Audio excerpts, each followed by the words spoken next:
সম্মানিত দর্শক এবং শ্রোতাবৃন্দ, আমি যশোরী আপনাদের সকলকে জানাই সালামুন আলাইকুম।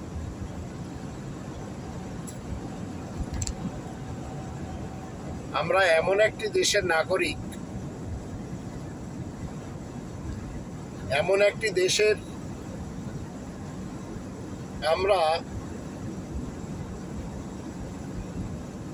সিটিজেন, যে দেশটিতে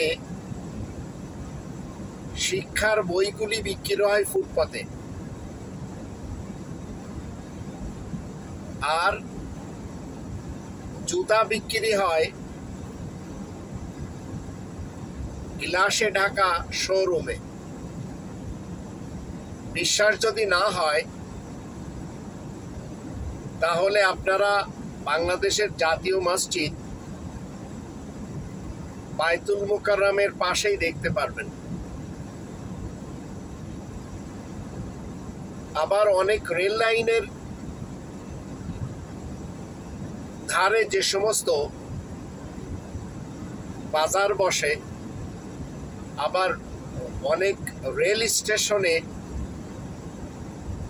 আমি নিজ চোখে দেখেছি ধর্মের বই, শিক্ষার বই এগুলি ফুটপাতে বিক্রি হচ্ছে।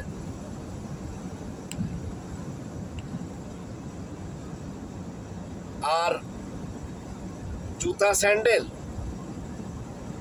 এগুলি বিক্রি হচ্ছে শোরুমের ভিতরে রেখে। যে জাতি এতটুকু জানে না যে জ্ঞানের গ্রন্থগুলি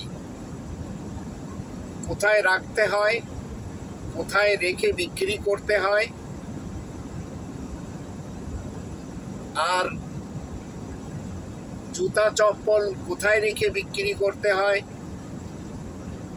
সেই জাতি কখনো শিক্ষিতদের মুখ দেখতে পারে না। আমরা যখন কোরআনের ৩৯ নম্বর সূরা আজ-জুমার এর ৯ নম্বর আয়াতের শেষে দেখি, সেখানে বলা হচ্ছে কুল হাল ইয়াস্তাবিল্লাযীনা ইয়ালামুনা ওয়াল্লাযীনা লা ইয়ালামুন, তুমি বলে দাও যারা শিক্ষিত জ্ঞানী তারা কি কখনো অশিক্ষিত মূর্খদের ন্যায় হতে পারে? ইন্নামা ইয়াতাযাক্কারু উলুল আলবাব, উপদেশ তারাই গ্রহণ করে যারা নিজেদের বিবেক বুদ্ধিকে কাজে লাগায়।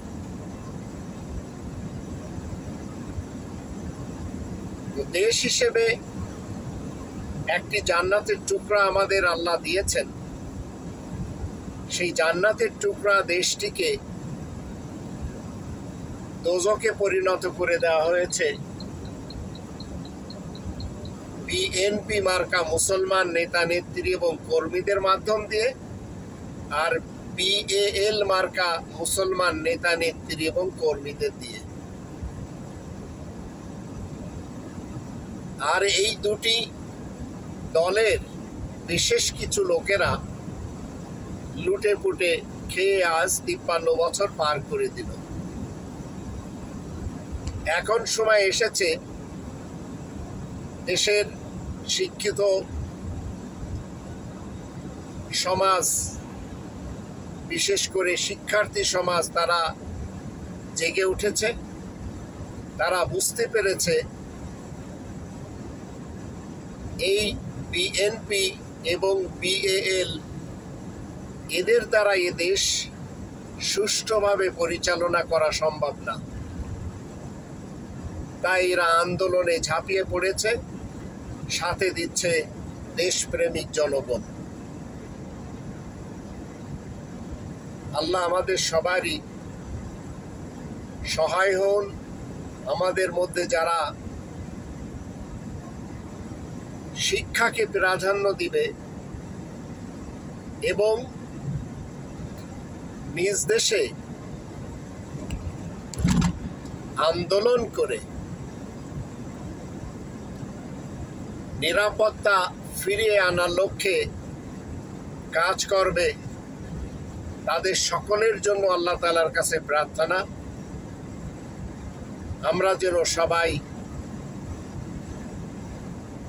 নিরাপদে এবং নিরাপত্তার সাথে এই দেশকে পরিচালনা করতে পারি।